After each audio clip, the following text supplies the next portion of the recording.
चलिए दोस्तों, तो आगे की ओर बढ़ते हैं। क्वेश्चन नंबर 101 है, what is verbal irony. Verbal irony क्या है? दोस्तों देखिए, वर्बल आयरनी जैसा कि शब्द से ही स्पष्ट है, यह आयरनी का ही एक पार्ट है। आप इसको काइंड्स ऑफ आयरनी के रूप में ही कह सकते हैं। Verbal irony occurs when a speaker's intention is opposite, देखिए, of what he or she is saying। देखिए क्या है कि आयरनी क्या है, पहले उसको समझिए। मैंने आपको पीछे वीडियो में बताया है, difference between reality and presentation is called irony. अब वर्बल आयरनी से मतलब है मौखिक, बोल करके, शाब्दिक माध्यम से। तो यहाँ पर कहा गया है वर्बल आयरनी घटित होती है व्हेन ए स्पीकर, जब एक वक्ता की जो इरादतन यानी इरादे के साथ इज़ द ओपोजिट, वो ओपोजिट बोलता है, विरोधाभासी कथन बोलता है, और व्हाट ही इज़ सेइंग, जो भी वह कह रहा होता है। मीन्स इस टू से कहेगा कुछ और, अपोजिट मीनिंग उसका होगा। आइए एग्जाम्पल के माध्यम से इस बात को स्पष्ट करते हैं। लुकिंग एट हर सन, अपने बेटे के मैसी रूम, गंदे कमरे को देख करके, मॉम सेज, उसकी मदर उससे कहती हैं, क्या कहती हैं? Wow you could win an award, तुम्हें तो एक अवार्ड मिलना चाहिए, फॉर क्लीनलीनेस, स्वच्छता के लिए। तो अब आपको बिल्कुल स्पष्ट हो गया होगा कि वर्बल आयरनी क्या है दोस्तों। वर्बल आयरनी में हम सीधा सीधा एक आयरनी क्रिएट करते हैं, जो हम कह रहे होते हैं उससे हमारा जो अर्थ होता है बिल्कुल विपरीत होता है। हमने कहा कि तुम्हें तो अवार्ड मिलना चाहिए, तुम्हारा कमरा इतना साफ़ है, मतलब क्या है कि कमरा बिल्कुल साफ़ नहीं है, बहुत गंदा है। तो ये आपको समझ में आया होगा वर्बल आयरनी। आइए आगे बढ़ते हैं। आज बहुत सारी इम्पॉर्टेंट टर्म्स हैं दोस्तों। What is literary style, literary style क्या होता है? What is literary style? The ways of writing employed in literature. देखिए यह एक प्रकार का लिखने की कला है। थोड़ा एक्सप्लेन करते हुए पढ़ते हैं। Literature style can be defined as how, देखिए ये जो लिटरेरी स्टाइल है इसको डिफाइन किया जा सकता है एज हाउ, कि किस प्रकार से ए राइटर, एक लेखक, डिसाइड्स, निर्णय लेता है, टू एक्सप्रेस, वर्णन करने का, वाट एवर, जो कुछ भी, ही वॉन्ट्स टू से, वह कहना चाहता है, ए चॉइस ऑफ वर्ड्स, उसके शब्दों का जो चयन है वो इसके अंतर्गत आता है। द सेंटेंस स्ट्रक्चर, जिन सेंटेंस वाक्यों का वो प्रयोग कर रहा है वो इसके अंतर्गत आता है। सिंटैक्स और लैंग्वेज, ये सभी चीज़ें इसके अंतर्गत आती हैं। तो लिटरेरी स्टाइल में आप सीधे सीधे कह सकते हैं कि किसी राइटर के लिखने की जो शैली है, कला है, वो लिटरेरी स्टाइल है। उसमें ने किस तरह के शब्दों का प्रयोग किया है, सेंटेंस का प्रयोग किया है।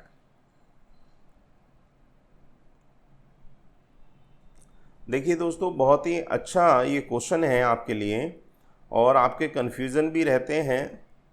A literary speech by a single person is called, थोड़ा सा मैं यहाँ फोकस आपका कराना चाहता हूँ।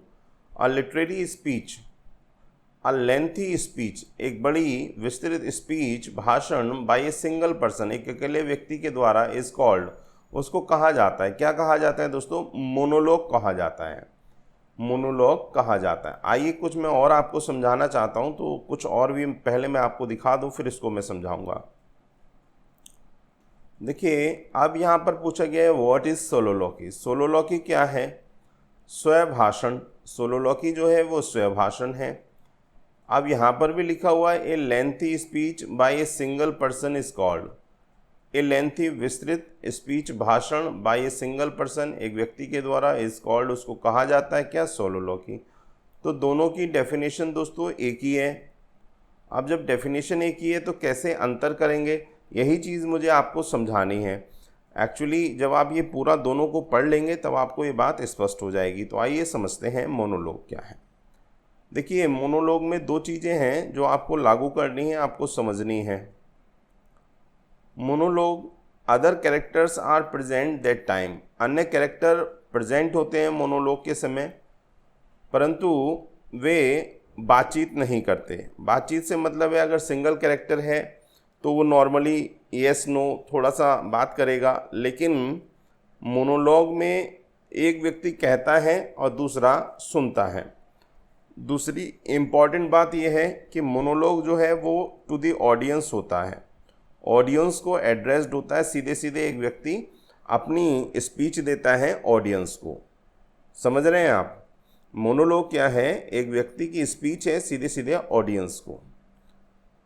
इसको हम हिंदी में स्वागत भाषण या एकालाप के रूप में कह सकते हैं कि अकेला व्यक्ति बोले जा रहा है, बोले जा रहा है, बोले जा रहा है। ठीक है, आइए डीपली इसको समझने का प्रयास करते हैं।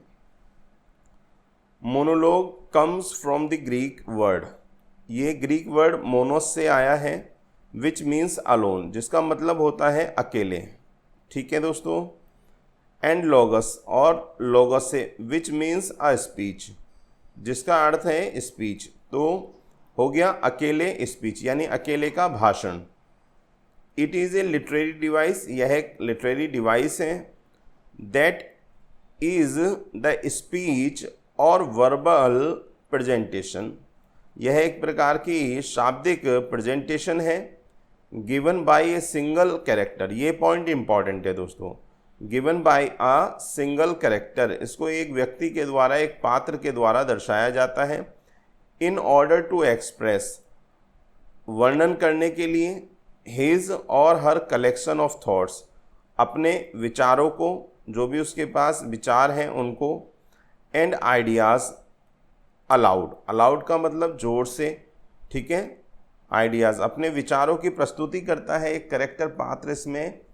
आगे है दोस्तों, often such a character speaks directly to audience, ये बहुत ही इम्पॉर्टेंट पॉइंट है। इसमें एक जो कैरेक्टर होता है वो ऑडियंस से सीधे सीधे अपने विचारों को ऑडियंस पे रखता है। यहाँ पर एक बात आपको ज़रूर समझनी है दोस्तों, in monologue a character speeches at audience not with audience, दोनों बातों में अंतर है। वो स्पीच दिया जाएगा, ऑडियंस को बोले जाएगा, बोले जाएगा, बोले जाएगा, परंतु विद का मतलब ये होता है जहाँ पे कन्वर्सेशन स्टार्ट हो जाए तो वो अकेला बोलेगा और ऑडियंस सुनेगी। ठीक है दोस्तों, आगे बात करते हैं। और टू अनदर कैरेक्टर, कई बार ऐसा होता है कि मोनोलॉग में एक दूसरा कैरेक्टर होता है दोस्तों, वो उसकी बात को सुनता है। तो कैरेक्टर भी होता है और ऑडियंस भी होती है, दोनों को ये कहा जाता है, बोला जाता है। Monologue are found in dramatic medium like films, plays and also in non dramatic medium like poetry, इसका प्रयोग पोएट्री में, ड्रामे में, प्लेज में, सभी में होता है दोस्तों। ठीक है, अभी ये मोनोलॉग आपको समझ में आया होगा। मोनोलॉग क्या है? एक व्यक्ति का भाषण है जो सीधे सीधे ऑडियंस को या किसी एक अन्य पात्र को बोला जाता है, जिसमें इंटरप्शन नहीं होता दोस्तों, ऑडियंस के द्वारा बीच में इंटरप्शन नहीं होगा। जो कैरेक्टर पे दूसरा पात्र है मोनोलॉग सुनने वाला, वो इंटरप्ट नहीं करेगा। ठीक है दोस्तों, अब आते हैं सोलोलॉकी पे। सोलोलॉकी को समझिए, फिर दोनों के अंतर बड़े अच्छे से एग्जाम्पल के माध्यम से मैं आपको समझाऊंगा। देखिए, सबसे पहला इंपॉर्टेंट पॉइंट है दोस्तों, other characters are not present that time. जब सोलोलॉकी बोली जाती है दोस्तों स्टेज पर, तब अन्य जो पात्र होते हैं वो नहीं होते हैं, या फिर अगर वो होंगे दोस्तों तो वो ऐसे रिप्रेजेंट करेंगे जैसे कि वो सोलोलॉकी को, यानी जो वक्ता या कैरेक्टर जो स्पीच बोल रहा है, सोलोलॉकी बोल रहा है, उसकी स्पीच को वो नहीं सुन पा रहे हैं, वो ऐसा रिप्रेजेंट करेंगे। हो सकते हैं स्टेज पर जनरली ऐसा होता नहीं है, क्योंकि जब कोई व्यक्ति एकल भाषण देता है तो अन्य लोग नहीं होते, अन्य कैरेक्टर को नहीं दिखाया जाता।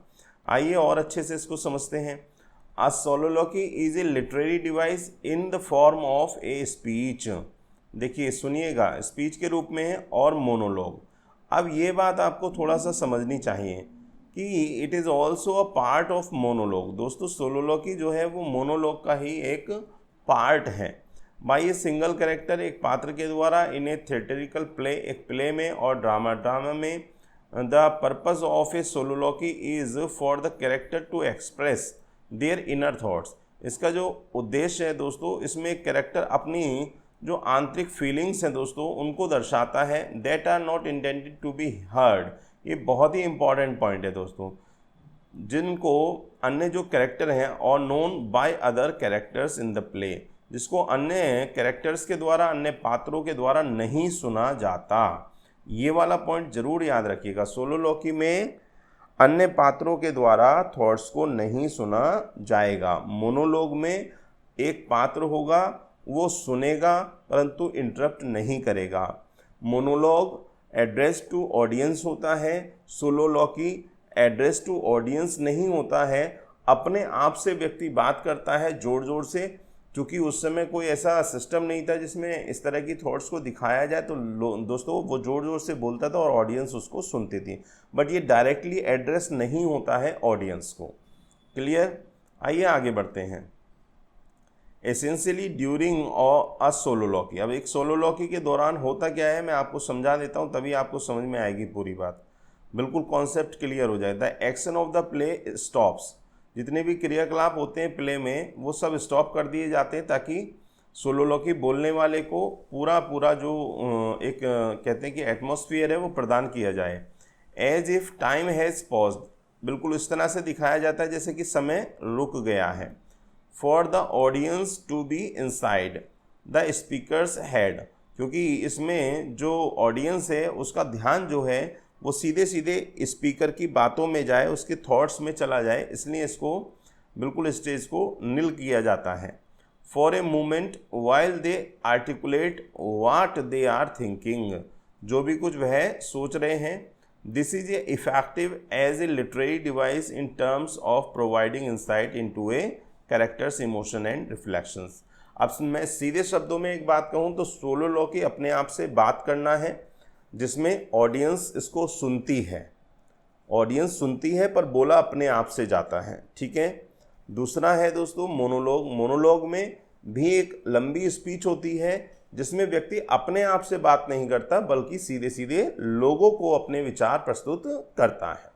तो अंतर आपको स्पष्ट हो गया होगा। आइए समझाने का और प्रयास करता हूँ। Difference between monologue and soliloquy, क्या अंतर है दोनों में? Monologue and soliloquy are similar, दोनों सामान्य रूप से तो सिमिलर हैं, because soliloquy is also the part of monologue as both are speeches, क्योंकि दोनों ही भाषण हैं। Presented by a single person, दोनों को ही एक सिंगल व्यक्ति के द्वारा प्रेजेंट किया जाता है।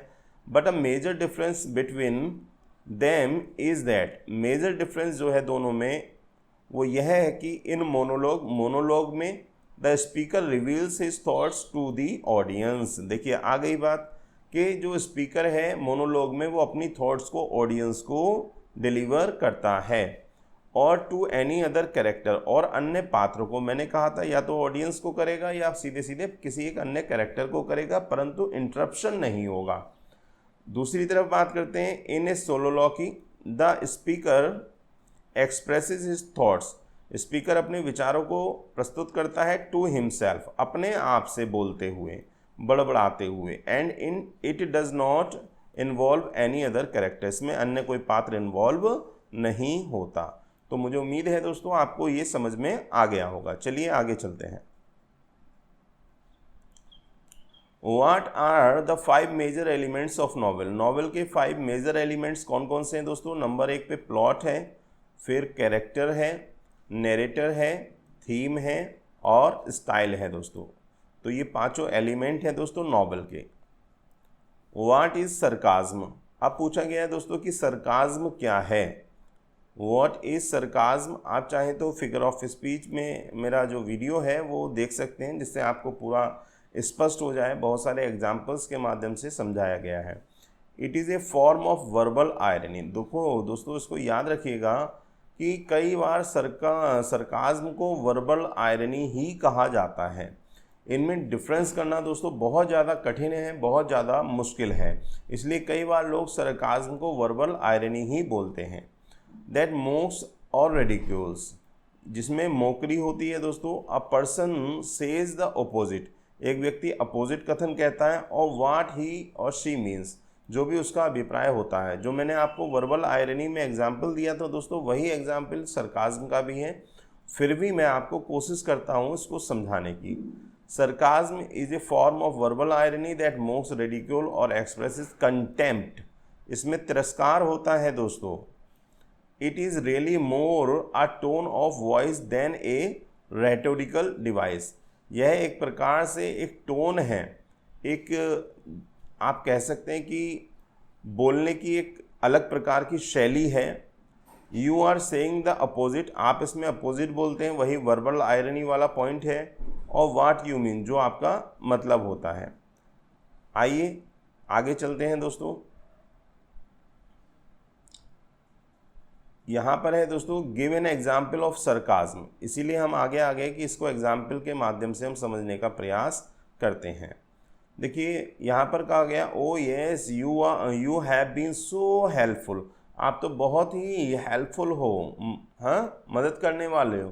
Thanks so much for your help, बहुत धन्यवाद आपकी मदद का। मतलब क्या है दोस्तों कि एक्चुअल में वो पर्सन मदद करने वाला है नहीं और उसने कोई भी मदद नहीं की। तो यू में से it generally the verbal irony और सरकाज्म, बहुत माइनर सा अंतर है दोस्तों, कन्फ्यूज़न होता है, इसलिए सरकाज्म और वर्बल आयरनी को आप लगभग सेम ही समझ सकते हैं। हाँ, एक एग्जाम्पल बहुत अच्छा मैं आपके लिए लेकर के आया हूँ। देखिए ये एग्जाम्पल है शेक्सपियर के प्ले जूलियस सीजर से, ठीक है। तो क्या है आइए समझते हैं। The noble Brutus has told you Caesar with ambitious, Caesar was ambitious. देखिए सेंटेंस है, बोला गया कि द नोबल ब्रूटस, नोबल एक महान ब्रूटस ने हैज़ टोल्ड यू, तुमको बताया है कि, देखिए दोस्तों पुरानी ये पोएटिक लैंग्वेज है तो ये हैथ जो है ये हैज़ हुआ करता था, हाँ इसको इस तरह लिखते थे, लेकिन प्रेजेंट में ये हैज़ है। तो the noble Brutus has told, तुम्हें बता चुका है, यू सीजर वाज एम्बिशियस, कि सीजर बहुत महत्वाकांक्षी था। इफ़ इट वर सो, यदि ऐसा है, इट वाज ए ग्रेवियस फॉल्ट, यह एक बड़ा फॉल्ट है। एंड ग्रेवियसली है सीजर आंसर्ड, और सीजर को ही इसका उत्तर देना होगा। तो अब यहाँ पे हम समझने का प्रयास करते हैं। शेक्सपियर के प्ले जूलियस सीजर का ये उदाहरण है। Shakespeare imagines Mark Antony delivering a thoroughly sarcastic speech, यहाँ पर वो एक सरकाज्म से भरा हुआ सेंटेंस कहता है। क्या कहता है आपने सुन ही लिया है, वो ब्रूटस को नोबल बता रहा है, एक महान ब्रूटस कह रहा है। हाँ, at the funeral of Julius Caesar he frequently refers to Brutus Caesar's murder, वो डायरेक्टली कहना चाहता है कि और कोई नहीं बल्कि सीजर का जो कत्ल करने वाला है, मर्डरर है, वो ब्रूटस है, एज नोबल एंड ऑनरेबल, और वो उसको सम्मानित करते हुए कहता है कि ब्रूटस द नोबल ब्रूटस, हाँ, और honourable man, Brutus is an honourable man. ये दोनों ही सेंटेंस बोले हैं एंटोनी ने। But the content of the speech clearly shows that Mark Antony believes the opposite about Brutus, तो इससे स्पष्ट होता है कि वो जो कह रहा है वो अलग है और जो उसके माइंड में है वो अलग है। तो इस प्रकार से ये सरकास्टिक वे में उसको सीधे तो नहीं कह सकता वो कि ब्रूटस तुमने उसकी हत्या की है, तो कहता है ब्रूटस तो बहुत महान व्यक्ति है। तो ये एक डायरेक्ट कटाक्ष के रूप में आप इसको देखते हैं। चलिए आगे चलते हैं दोस्तों। What are the forms of subjective poetry, आइए आपको आज स्पष्ट कर देता हूँ कि सब्जेक्टिव पोइट्री क्या होती है और ऑब्जेक्टिव पोइट्री क्या होती है। कई बार आप बड़े कन्फ्यूज़न में रहते हैं, तो जिनको समझ में आता है, लेकिन जिनको नहीं आता उनको बहुत परेशानी दोस्तों होती है। तो आइए समझते हैं। The subjective poetry deals with poets own thoughts. देखिए इसमें पोएट के स्वयं के ओन थॉट्स होते हैं, अपने विचार होते हैं, इमोशंस होते हैं। किसमें दोस्तों? सब्जेक्टिव पोएट्री में। सब्जेक्टिव का मतलब ही होता है दोस्तों व्यक्ति परक, हाँ, व्यक्तिगत आप कह सकते हैं। It deals with what the poet personally thinks, यह उन चीज़ों को बताती है जो पोएट अपने आप से सोचता है। एंड अपने आप से सोचने से मतलब है कि अपने विचार उसके क्या हैं। एंड फील्स विद इन, और जो अपने में उसने महसूस किया है। The subjective poetry is highly personal, subjective poetry को पर्सनल पोएट्री भी कहा जाता है। ध्यान रखिएगा दोस्तों, subjective poetry is also known as the personal poetry. It appeals more to our heart, यह हमारे हृदय को ज़्यादा आकर्षित करती है क्योंकि इसमें पर्सनल फीलिंग्स का डिस्क्रिप्शन होता है। इसके पार्ट कौन से हैं दोस्तों? लिरिक इसी की अंतर्गत आता है सब्जेक्टिव पोइट्री के। Elegy, sonnet, ode are the poetical forms of subjective poetry. William Wordsworth का जो टिंटन एबे है दोस्तों, ये एक एग्जाम्पल है दोस्तों किसका? सब्जेक्टिव पोइट्री का, क्योंकि उसकी अपनी फीलिंग्स को उसमें दर्शाया गया है। आइए आगे समझते हैं दोस्तों, क्योंकि सब्जेक्टिव पे क्वेश्चन पूछा गया है तो ऑब्जेक्टिव भी पता होना चाहिए। तो ऑब्जेक्टिव को समझते हैं। Objective poetry is the record of the poets कीन ऑब्जर्वेशन। ऑब्जेक्टिव पोइट्री, ऑब्जेक्ट से मतलब होता है उद्देश्यात्मक, यानी ऐसी कविता जो उद्देश्यात्मक हो। Is the record of poets कीन ऑब्जर्वेशन, यह है पोएट के बहुत ही विश्लेषण, बहुत ही गहन विश्लेषण को दर्शाता है। एंड एक्सपीरियंसेस, अनुभवों को। अबाउट द थिंग्स, चीज़ों के बारे में। ही सीज, जो वो देखता है। अराउंड हिम, अपने चारों ओर। He does not invest his own thoughts. देखिए ये बहुत इंपॉर्टेंट पॉइंट है कि ऑब्जेक्टिव पोइट्री में वो अपने विचारों को पोइट्री में टच नहीं देता। Invest his own thoughts, feelings, ना अपने फीलिंग्स, इमोशंस, अपने भावों को। While describing the memorable deeds, जब वह वर्णन कर रहा होता है मेमोरेबल डीड्स, कार्यों का, हाँ, इवेंट्स, घटनाओं का। To the work of art, किसी रचना में। The poet treats the subject objectively and dispassionately and handles the subject matter maintaining complete detachment. वो अपने आप को, अपने जो पर्सनल थॉट्स हैं उनको दोस्तों इसमें अलग रखता है। He values the experiences of his eye, वह केवल उन्हीं चीज़ों को दर्शाता है जो उसने देखा है। एंड ईयर, जो उसने सुना है। Rather than to experience of his heart, अपने हृदय को नहीं वो उसमें इन्वॉल्व करता है। बताएगा लेकिन उसमें जो उसकी पर्सनल फीलिंग है उसको शो नहीं करेगा। जो देख रहा है, जो अनुभव हो रहा है, वो उसको सीधे सीधे प्रेजेंट कर देगा। तो इसके जो उदाहरण है दोस्तों, बैलेड है दोस्तों, फोक पोएट्री है, और एपिक पोएट्री भी ऑब्जेक्टिव पोएट्री का एग्जाम्पल है। तो आप याद रखिएगा, मोस्टली आपसे पूछा जाएगा कि विच इज़ ऑब्जेक्टिव पोएट्री और सब्जेक्टिव। तो ये फॉर्म्स मैंने आपको बता दिया कि एलेजी, लिरिक्स, सोनेट, ओड, ये जो हैं सब्जेक्टिव पोएट्री है। एपिक, बैलेड और फोक ये जो हैं दोस्तों ऑब्जेक्टिव पोएट्री के एग्जाम्पल हैं। अब है दोस्तों यहाँ पर पूछा गया है the universal idea, lesson, message explored through out a work of literature is called. एक यूनिवर्सल आइडिया जो शुरू से लेकर अंत तक चलता है, लेसन, पाठ, मैसेज, संदेश, जो शुरू से लेकर अंत तक वर्क में चलेगा, मुख्य होगा, उसको क्या कहते हैं? तो सीधे सीधे दोस्तों उसको थीम कहते हैं, है ना। थीम क्या है, हम पूछते हैं ना थीम क्या है, तो यूनिवर्सल आइडिया है जो पूरे वर्क के अंदर होगा। सम थीम्स ऑफ मैकबेथ आर, अब जैसे हम पूछे कि मैकबेथ प्ले में जो थीम है वो क्या है, तो एम्बिशन है।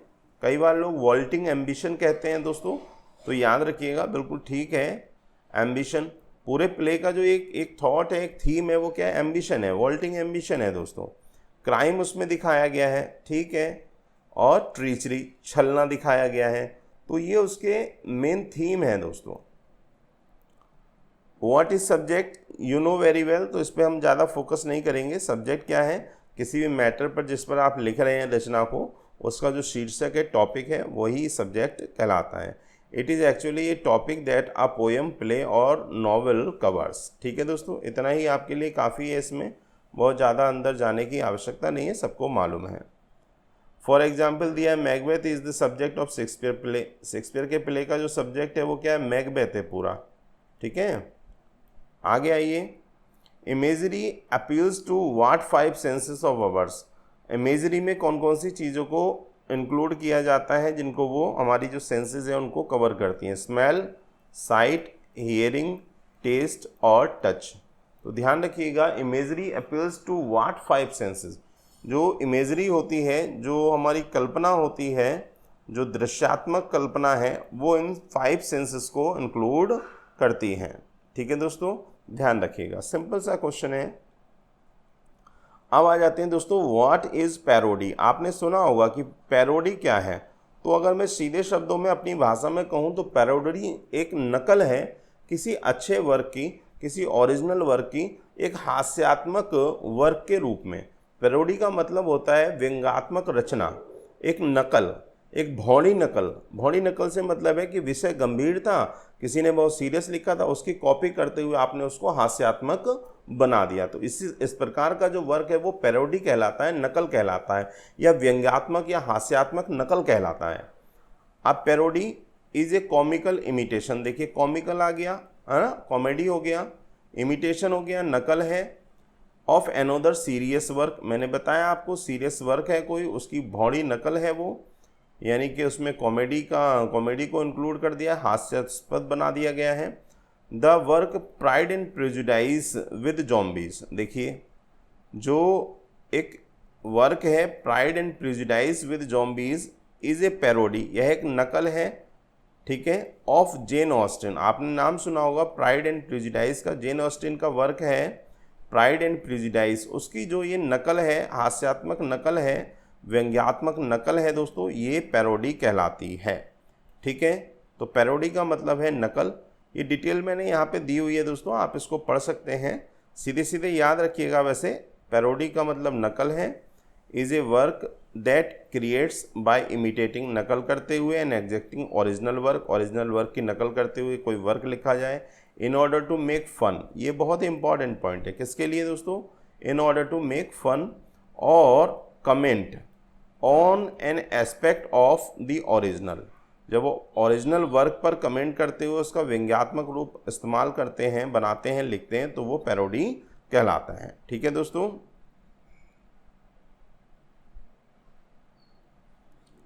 113 नंबर क्वेश्चन को हमने हटाया है दोस्तों, तो आप काउंटिंग में गलती मत कीजिएगा। What is alliteration? एलिट्रेशन क्या है दोस्तों? एलिट्रेशन आपको बहुत अच्छे से पता होगा, फिर भी आप फिगर ऑफ स्पीच में जाकर के अगर समझना चाहते हैं तो मेरा वीडियो आप देख सकते हैं। Repetition of initial consonant sounds, आपको केवल इतना याद रखना है, इतना ही आपसे एग्जाम में कहा जाएगा कि repetition of the initial consonant sounds is called, इसको क्या कहा जाता है? तो आप सीधे सीधे कहेंगे कि एलिट्रेशन कहा जाता है। अब आपको याद रखना है दोस्तों, एक या दो या तीन या चार शुरुआती शब्दों में जो इनिशियल साउंड्स होती हैं, जो शुरुआती साउंड्स हैं, कॉन्सोनेंट साउंड्स हैं, उनका जो रिपीटिशन है उसी को हम एलिट्रेशन बोलते हैं। आइए एग्जाम्पल के माध्यम से सीधे आपको स्पष्ट करता हूँ। देखिए, Peter Piper picked A pack of pickled papers. देखिए इनिशियल साउंड, शुरुआती जो साउंड है वो कॉन्सोनेंट साउंड है दोस्तों, पी, सभी में पी है, हाँ? तो इसी को हम क्या कहते हैं दोस्तों? एलिट्रेशन कहते हैं। इनिशियल साउंड्स का, इनिशियल कॉन्सोनेंट साउंड्स का जो रिपीटिशन है दैट इज कॉल्ड एलिट्रेशन। ऐसे ही अगले वाले सेंटेंस में black bug bit a big black bear. ठीक है दोस्तों, तो बी का आप इसमें रिपीटिशन देख रहे हैं, और कॉन्सोनेंट है, और जो इनिशियल है यानी शुरुआती साउंड है। Sheep should sleep in shade, देखिए तो आपको बिल्कुल स्पष्ट हो गया होगा व्हाट इज एलिट्रेशन। आगे आते हैं दोस्तों, what is rhyme? You know very well, मंगल भवन है, मंगलहारी, द्रवस दशरथ, अजर बिहारी, हाँ, हारी बिहारी। तो ये क्या है दोस्तों? सीधी सी भाषा में कहें तो ये राइम है, हाँ। जैसे आपने बहुत सारे वर्क पढ़े होंगे, तो बच्चों की क्लासेस में अब तो आ जाता है कि राइम स्कीम के जो शब्द हैं वो छांटिए। तो जैसे यहाँ पर दिया हुआ है, rhyme is a repetition of similar sounds, हाँ, सिमिलर साउंड्स, जिसको हिंदी में हमारी भाषा में तुक कहते हैं, हाँ, इन टू और मोर वर्ड्स, एक या अन्य शब्दों में, जैसे डे और प्रे, है ना। तो आप समझ गए होंगे व्हाट इज राइम। चलिए आगे चलते हैं। The mighty minds my sister conveys. अब यहाँ पे पूछा गया है कि इसमें कौन सी फिगर ऑफ स्पीच है। देखिए माइटी में एम, माइंड्स में एम, माई में एम, ठीक है, तो ये एम एम एम रिपीट हो रहा है दोस्तों, इनिशियल साउंड है, तो आप समझ गए होंगे कि ये क्या है दोस्तों? एलिट्रेशन है। आगे पूछेगा आपसे कि एसोनेंस क्या होता है। अब दोनों को आप समझिए, मैंने दोनों एग्जाम्पल रखे हैं। मुझे उम्मीद है आपको वीडियो पसंद आएगा। अच्छा लगे तो बिल्कुल आप कमेंट बॉक्स में ज़रूर लिखिएगा, थोड़ा बताइएगा, उससे मुझे पता लगता है कि मेरी ऑडियंस जो है वो समझ रही है चीज़ों को, उसको समझ में आ रही है या नहीं, कहीं ऐसा तो नहीं मैं किसी गलत वे में जा रहा हूँ। तो स्पष्ट आप कमेंट बॉक्स में ज़रूर लिखिएगा। एसोनेंस क्या है दोस्तों? एलिट्रेशन में इनिशियल कॉन्सोनेंट साउंड्स की रिपीटिशन होती है, और एसोनेंस में क्या है, it is the repetition of vowel sound. देखिए ये रिपीटिशन ऑफ वॉवल साउंड है, ध्यान दीजिएगा, वॉवल साउंड का रिपीटिशन इन ए फ्रेज, एक फ्रेज में और सेंटेंस में क्या कहलाता है, एसोनेंस कहलाता है। ठीक है दोस्तों, ध्यान दीजिएगा। दैट लाइट इज साइट, अब देखिए लाइट आई और साइट में आई, ये जो साउंड है वोवेल साउंड, इसका रिपीटिशन जो है वही क्या कहला रहा है दोस्तों, एसोनेंस कहला रहा है।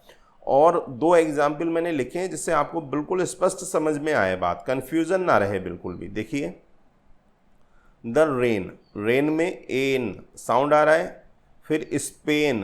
देखिए दोस्तों यहाँ पर आप साउंड पे फोकस करिएगा, ना कि आप वॉवल पे फोकस करें। वॉवल एक से अधिक भी हो सकते हैं, परंतु उनका साउंड जो है वो कितना आ रहा है उसको आपको देखना है। मेन में एन, प्लेन में एन, तो ये जो ए आई है दोस्तों, ये repetition of the vowel sound है, तो इसी को हम एसोनेंस बोलते हैं। ठीक है दोस्तों, जैसे अगला एग्जाम्पल है दोस्तों, hear the lark and harken, hark और लार्क, तो देखिए आर्क, बार्क, डार्क, इसमें देख रहे हैं आप वॉवल साउंड, वॉवल ए वाला वॉवल दिखाई दे रहा है आपको। तो ये वॉवल साउंड का जब इस तरह से रिपीटिशन होता है तो ये एसोनेंस कहलाता है। जब शुरुआती सेंटेंस के जो शुरुआती इनिशियल लेटर्स हैं उनमें जब कॉन्सोनेंट का रिपीटिशन हो तो एलिट्रेशन कहलाता है दोस्तों। ठीक है, व्हाट इज मीटर, अभी syllable, foot, metre, stanza, syllable, foot, metre, stanza, ये आपको बहुत अच्छे से समझना चाहिए एग्ज़ाम की दृष्टि से, पोइट्री को पढ़ने की दृष्टि से। तो मीटर क्या है दोस्तों, मीटर इज़, अगर मैं अपने शब्दों में कहूँ, मीटर क्या है, एक लाइन है, एक निश्चित पद वाली लाइन, जिसको हम सामान्य भाषा में मीटर बोल देते हैं।